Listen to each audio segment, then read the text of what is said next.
आजकाल ई-कॉमर्सवर पेमेंट करताना एक ऑप्शन येतो, बाय नाव पे लेटर.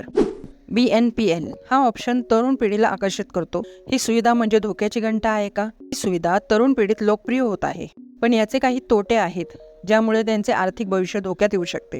बाय नाव पे लेटर म्हणजे काय? बाय नाव पे लेटर म्हणजे तुम्हाला कोणतीही वस्तू किंवा सेवा लगेच खरेदी करता येते आणि त्याचे पैसे नंतर हप्त्यामध्ये फेडता येतात. हे ऑनलाईन खरेदीसाठी विशेषतः लोकप्रिय झाले आहे. आकस्मिक खर्चाला प्रोत्साहन मिळते. BNPL मुळे एकदम खरेदी करणे सोपे वाटते, कारण पहिल्या टप्प्यात कमी रक्कम भरावी लागते. यामुळे तरुणांना त्यांच्या गरजेपेक्षा जास्त खरेदी करण्यास प्रवृत्त केले जाते, ज्यामुळे अनावश्यक खर्च होतो. तरुण वयात कर्जाचा बोजा वाढतो. या सुविधेमुळे तरुणांना सोप्या पद्धतीने कर्ज घेता येते. अनेकदा हे कर्जाची भरपाई करताना कर्जाचा बोजा वाढतो आणि त्यांना एकाच वेळी अनेक हप्ते भरावे लागतात, ज्यामुळे त्यांची आर्थिक अडचण वाढते. आर्थिक साक्षरतेची कमी. तरुण वयात आर्थिक व्यवस्थापनाची माहिती कमी असल्यामुळे त्यांना हप्त्यांच्या उशिराने भरल्यास येणारे दंड, व्याजाचे वाढीव शुल्क किंवा क्रेडिट स्कोअरवर होणारे परिणाम समजत नाही. या अज्ञानामुळे ते कर्जाच्या चक्रात अडकू शकतात. कर्जाचे सामान्यीकरण संस्कृती तयार होते. BNPL नियमित वापरल्याने तरुण पिढी कर्जाला एक सामान्य गोष्ट म्हणून पाहू लागते. त्यामुळे कर्ज न घेता बचतीकडे लक्ष देण्याची वृत्ती कमी होते आणि सध्या आनंद घ्या, नंतर भरा असा विचार तयार होतो. क्रेडिट स्कोअरवर दडपलेले परिणाम. काही BNPL कंपन्या क्रेडिट ब्युरोला अहवाल देत नाहीत, परंतु काही कंपन्या देतात. त्यामुळे हप्ते चुकवले तर तरुण पिढीचा क्रेडिट स्कोअर कमी होऊ शकतो आणि याचा भविष्यात त्यांच्या कर्ज घेण्याच्या क्षमतेवर परिणाम होऊ शकतो. उच्च व्याज आणि दंड.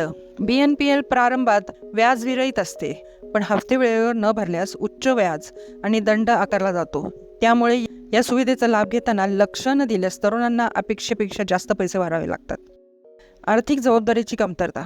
हप्त्यांमुळे खरेदी परवडण्यासारखी वाटते, पण हे आपल्या खर्चांवर नियंत्रण ठेवण्यास अडथळा आणू शकते. त्याचा परिणाम म्हणून तरुण पिढीला बजेट बनवण्याची सवय लागण्याची शक्यता कमी होते. यावर उपाय काय असू शकतात? आर्थिक शिक्षण.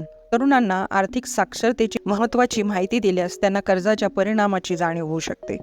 मर्यादा निश्चित करणे. तरुण पिढीला कर्ज घेण्यावर मर्यादा ठेवल्यास त्यांना कर्जाच्या बोजात अडकण्यापासून वाचता येईल. कर्ज झाल्यामुळे आर्थिक प्लॅनिंग तर कोसळतच, परत कामावरचं लक्ष उडते, डिप्रेशन येण्याची शक्यता जास्त असते.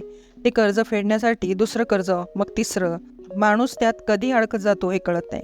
ऋण काढून सण करण्यापेक्षा पैशाची बचत करून मग खरेदी केली पाहिजे. काय होईल? थोडा उशीर होईल वस्तू घेण्याला, पण वस्तू घेतल्याचं समाधान तर मिळेल. तात्काळ आवश्यकता आणि विलंबित समाधान याचे संतुलन शिकवा. तरुणांना आवश्यक गोष्टी आणि अनावश्यक गरजांमधील फरक कसा करायचा हे शिकवा. प्रत्येक गोष्ट आत्ता हवी हे टाळून प्रत्येक गोष्ट योग्य वेळी हवी या विचारसरणीकडे त्यांना वळवा. BNPL सुविधा सोयीस्कर असली तरी तरुणांना ही खरेदी कर्ज आहे याची जाणीव असणे महत्त्वाचे आहे.